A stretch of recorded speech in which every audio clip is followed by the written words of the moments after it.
പ്രാദേശിക ഭാഷയെ മറ്റുള്ളവർക്ക് മുന്നിൽ അഭിമാനത്തോടുകൂടി അവതരിപ്പിക്കാൻ ഇവരെന്നും ശ്രമിക്കുന്നുണ്ട്. ഇവരുടെ ഈ കൂടിച്ചേരലിനെ പറ്റിയാണ് ആദ്യത്തെ റിപ്പോർട്ട്. ചെല്ലുമ്പോ പലതരത്തിലുള്ള ബാക്കുണ്ട്.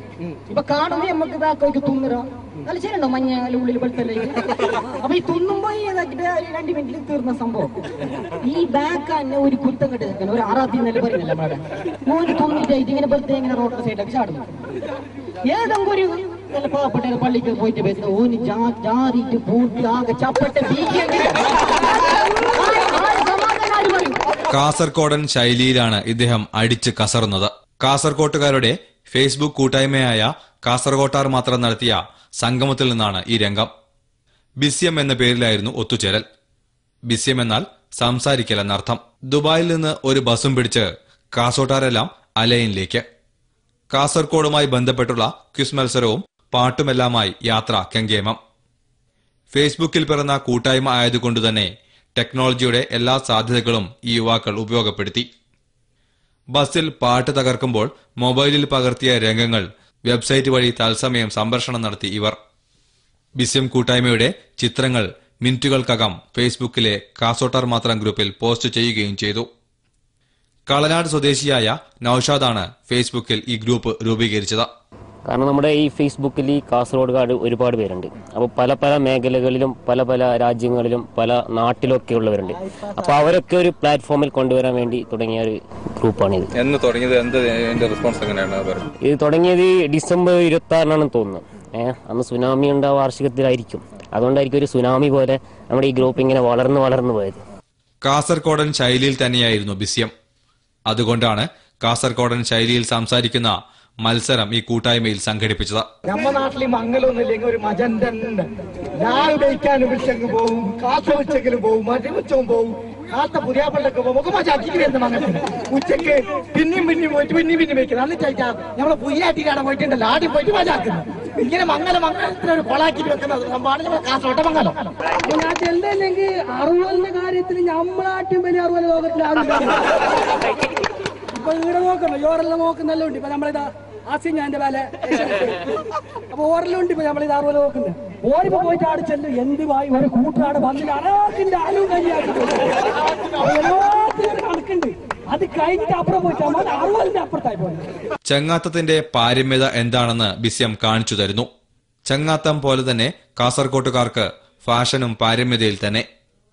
അതുകൊണ്ടാണ് പച്ച ഷൂവും പച്ച ബെൽറ്റും പച്ച ഫ്രെയിമുള്ള കണ്ണടയും ധരിച്ച് ഈ യുവാവ് സംഗമത്തിന് എത്തിയത്. ഒരു ഫാഷൻ ഷോയും ഇതോടനുബന്ധിച്ച് അരങ്ങേറി.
തളങ്കര സ്വദേശി ജലാലിന്റെ നേതൃത്വത്തിലാണ് ഈ സംഗമം നടന്നത്. ഫേസ്ബുക്ക് എന്ന് പറയുമ്പോൾ നമ്മൾ ഫേസ്ബുക്കിനകത്ത് ചാറ്റിങ്ങും ചീറ്റിങ്ങും മാത്രമാണ് ഉള്ളത്. അതിനപ്പുറത്തേക്ക് ഒരു ആത്മബന്ധം ഉണ്ടാക്കാനുള്ള ഒരു പരിശ്രമമാണിത്.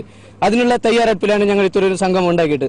മാത്രമല്ല, ഞങ്ങളുടെ നാട്ടിലെ കാസർഗോഡൻ ഭാഷ ഒരു സ്പെഷ്യൽ ഭാഷയുണ്ട്. ആ ഭാഷ സംസാരിക്കുവാൻ വേണ്ടിയുള്ള ഒരു വേദിയായിട്ടാണ് ഇത് ഞങ്ങൾ ഉണ്ടാക്കിയിട്ടുള്ളത്.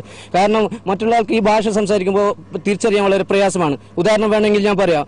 ഇത് കുച്ചില് ഞാനുണ്ടാക്കിയ ബാക്കാച്ചിന്റെ ചീച്ചല് ആകെ കച്ചറായിട്ടുണ്ട്. ആ കച്ചറ കൊണ്ടിട്ട് ചാടിയെന്ന് പറഞ്ഞാൽ ഒരുപക്ഷെ മറ്റുള്ളവർക്ക് മനസ്സിലാക്കാൻ വളരെ ബുദ്ധിമുട്ടായിരിക്കും. പക്ഷെ അത് കാസർഗോഡ് ഭാഷ തോളിലേറ്റുന്ന, നെഞ്ചിലേറ്റുന്ന, ഹൃദയത്തിലേറ്റുന്ന ഒരു വിഭാഗമുണ്ട്. ആ വിഭാഗക്കാർക്ക് ഇത് കേൾക്കുമ്പോൾ വല്ലാത്ത ഹരമാണ്, വല്ലാത്ത രോമാഞ്ചമാണ്. അത് കേൾക്കുമ്പോൾ മനസ്സിന് വല്ലാത്തൊരു സന്തോഷമാണ്. ആ സന്തോഷം പങ്കിടാനുള്ള വേദിയാണ് ഈ കൂട്ടായ്മയിൽ ഞങ്ങൾ ഉദ്ദേശിക്കുന്നത്. തങ്ങൾ സുഹൃത്തുക്കളല്ല, കുടുംബാംഗങ്ങളാണ് എന്നാണ് ഈ യുവാക്കൾ പറയുന്നത്. തുടങ്ങി 6 മാസത്തിനകം തന്നെ നല്ല പ്രതികരണം ലഭിച്ചതിന്റെ ആവേശത്തിലാണ് അണിയറ പ്രവർത്തകർ. ഈ മീറ്റിൽ ഈ കൂട്ടായ്മയിൽ പങ്കെടുത്തവരും അതേപോലെ ഞങ്ങളുടെ 5600ഓളം ആളുകളിൽ പലരും ഞങ്ങളുടെ ഐക്യദാർഢ്യം കാണിച്ചുകൊണ്ട് പ്രൊഫൈൽ പിക്ചറിൽ ഞങ്ങളുടെ ഇതിന്റെ പരസ്യ ബോർഡിട്ട് പ്രൊഫൈൽ പിക്ചർ മാറ്റിയവരും ഇനി മുതൽ ഞങ്ങളാരും സുഹൃത്തുക്കളായിരിക്കില്ല, പക്ഷെ ഒരു കുടുംബമായിരിക്കും. ചിരിയും കളിയും വർത്തമാനവും മാത്രമല്ല ഈ ഫേസ്ബുക്ക് കൂട്ടായ്മയ്ക്ക്. സാമൂഹിക പ്രതിബദ്ധതയുള്ള ഒരു സംഘം എന്നതും തങ്ങൾ ലക്ഷ്യം വെക്കുന്നുണ്ടെന്ന് ഷബീർ. ഞങ്ങൾ ഏറ്റവും വലിയ വിജയം എന്ന് പറയാൻ കാരണം ഇപ്പം ലോകം ശ്രദ്ധ പിടിച്ചു പറ്റിയ എൻഡോസൾഫാൻ അതിന്റെ കാര്യത്തിൽ കാസർഗോഡ് കൂട്ടായ്മ ചെയ്ത ഏറ്റവും വലിയ കാര്യം എന്ന് പറഞ്ഞാൽ പശ്ചിമേഷ്യയിലൊക്കെ പുറപ്പെട്ട മുല്ലപ്പൂ വിപ്ലവം പറയുന്ന പോലെ ഞങ്ങളുടെ ഫേസ്ബുക്കിൽ മുല്ലപ്പൂ വിപ്ലവത്തിന് തുടക്കം കുറിച്ചു. അത് വലിയൊരു കാര്യമായി മാറി. അത് നാട്ടിലെ ഒപ്പുമരത്തിൽ വരെ ഞങ്ങളുടെ പ്രതിനിധികൾ പോയി ഒപ്പിടുകയും പിന്നെ അതുപോലെ തന്നെ എൻഡോസൾഫാന്റെ കാര്യത്തിൽ വളരെ കാര്യം ഞങ്ങൾ ചെയ്തിട്ടുണ്ടായി. ആഘോഷങ്ങൾക്കിടയിലും സാമൂഹ്യ പ്രതിബദ്ധത മുന്നോട്ട് വെക്കുന്നു എന്നത് തന്നെയാണ് ഈ കൂട്ടായ്മയെ വേറിട്ട് നിർത്തുന്നത്. ഈ കൂട്ടായ്മയ്ക്ക് ലഭിച്ച വമ്പൻ പ്രതികരണത്തിന്റെ ആവേശത്തിലാണ് സംഘാടകർ. ഇനിയും ഒരുപാട് കാര്യങ്ങൾ തങ്ങളിൽ നിന്ന് പ്രതീക്ഷിക്കാമെന്ന് കാസർകോട്ടാർ പറയുന്നതും ഈ ആവേശത്തിൽ തന്നെ.